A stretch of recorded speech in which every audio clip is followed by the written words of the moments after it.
Hello, dear student. How are you all? I hope you all are fine. Welcome to our online class from LPM Public School, situated in Gola Bazar, Gorakhpur. I am a subject teacher of Hindi. Student, आज हम आपके हिंदी परिवेश book से chapter number 5 Golu का घर, इस chapter को हम पढ़ेंगे. Okay, so student, take out your Hindi Parivesh book and open the chapter number 5 Golu का घर.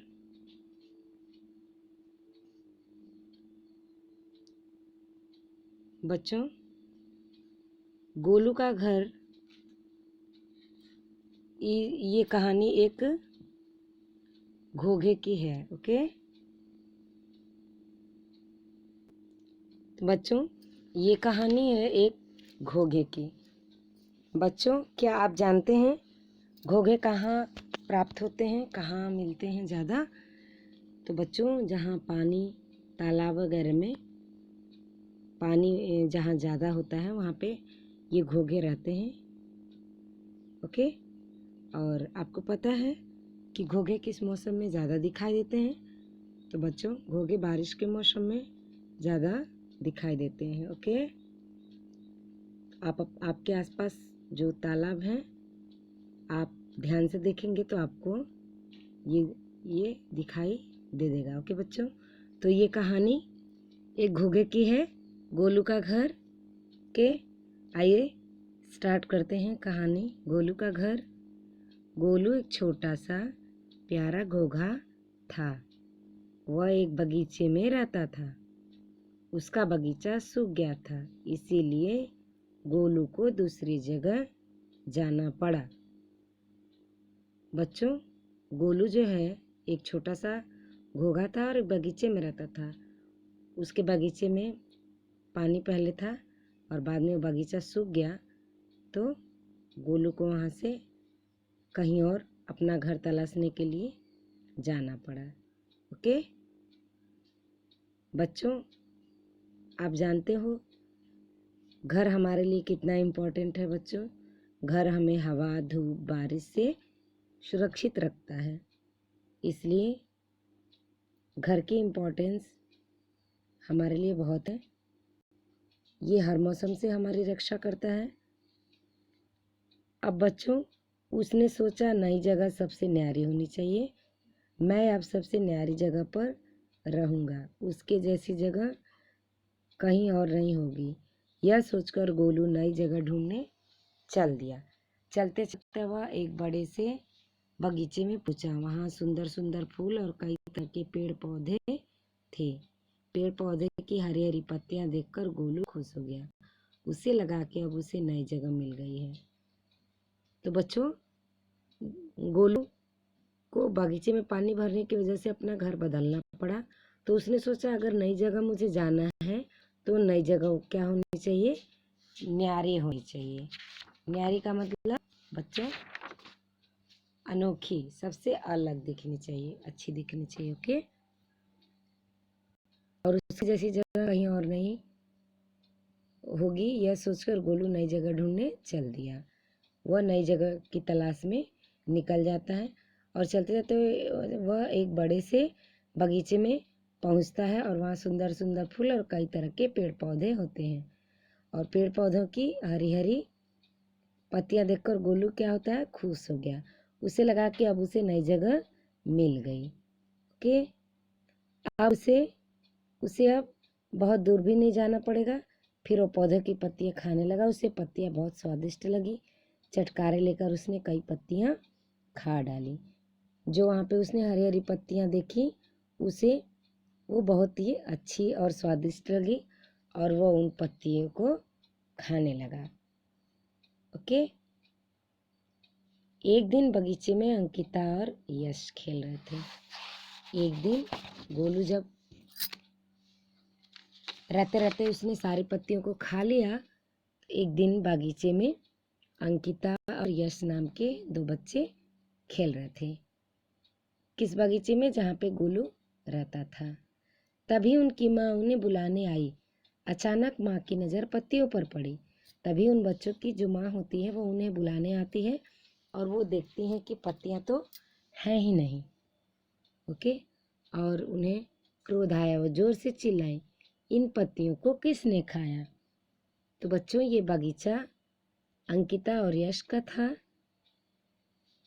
तो उसकी मम्मी ने जो पेड़ पौधे लगाए होंगे, जब उन्होंने देखा कि उसकी पत्तियाँ किसी ने खा लिया है तो बहुत ज़ोर से चिल्लाई। उन्हें बहुत गुस्सा आया कि इन पत्तियों को किसने खाया।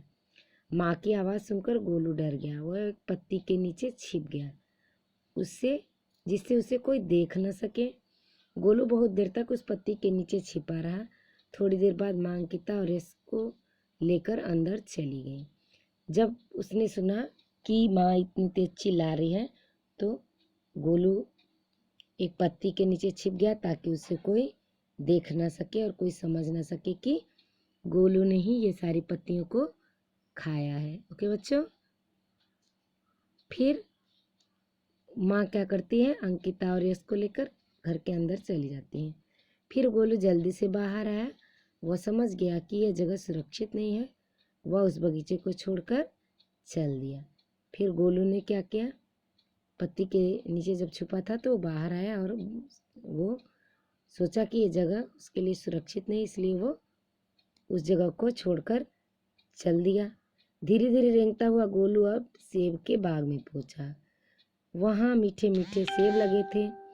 वह सेब के पेड़ की पत्तियों को खाने के लिए उतावला होने लगा, पर वह माली की बड़ी बड़ी मूंछें देखकर डर गया और आगे चल दिया। चलते चलते गोलू एक सेब के बागीचे में पहुंचता है जहाँ पे मीठे मीठे सेब लगे हुए होते हैं। गोलू सेब की पत्तियों को खाना चाहता है, लेकिन उस बाग की जो माली रखवाली करता है उसकी मूंछें बड़ी बड़ी होती हैं, जिसको देखकर गोलू क्या होता है, डर जाता है और वो फिर आगे की ओर चल देता है। ओके। कुछ दूर जाकर उसे खूब सारे पेड़ पौधे दिखाई दिए। तभी अचानक उसे पानी की छप छप आवाज़ सुनाई दी। थोड़ी देर जाने पे गोलू को खूब सारे पेड़ पौधे वो दिखता है और वहाँ पे उसे पानी गिरने की आवाज़, छप छप की आवाज़ सुनाई देती है। पानी गिरता है, वो आवाज़ सुनाई देती है। गोलू खुश होकर तेजी से उधर चल दिया। गोलू उसी ओर चल दिया जिधर से पानी की आवाज़ आ रही थी।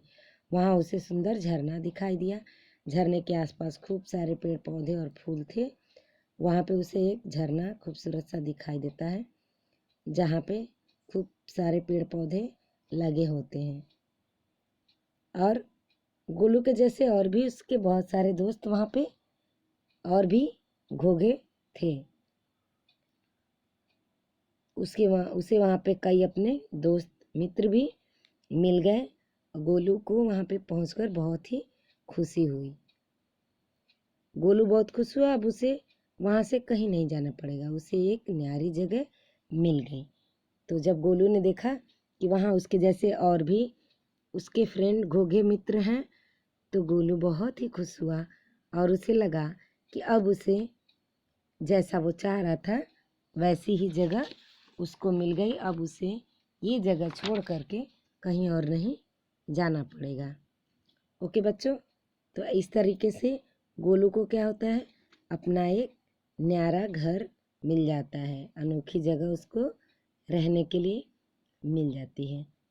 तो बच्चों ये कहानी आपको अच्छी लगी। अब बच्चों हम देखते हैं कुछ शब्दों को। बच्चों न्यारी, न्यारी जैसा कि गोलू न्यारी जगह जाना चाहता था। न्यारी का अर्थ क्या होता है बच्चों, अनोखी। स्वादिष्ट, स्वादिष्ट आप सब जानते हैं, स्वाद जिसमें होता है।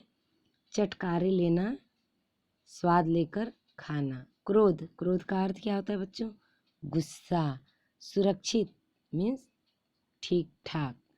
उतावला होना मतलब जल्दी करना। ओके बच्चों। तो बच्चों आपको पता है कि घर की इम्पोर्टेंस क्या होती है, घर का महत्व क्या होता है। घर का महत्व बच्चों हमारे लिए बहुत ज़्यादा होता है, क्योंकि हम घर में रह के ही सुरक्षित रहते हैं। हर मौसम, हर चीज़ से, हवा, धूप इत्यादि से हम घर के अंदर सुरक्षित रहते हैं। इसलिए हमारे लिए घर का बहुत ही महत्व होता है। अपना घर सबको प्यारा होता है, आपको भी प्यारा होगा। ओके बच्चों, तो कैसी लगी ये कहानी? बच्चों, आप ये कहानी खुद से पढ़ेंगे और इसको समझेंगे। ओके बच्चों, थैंक यू।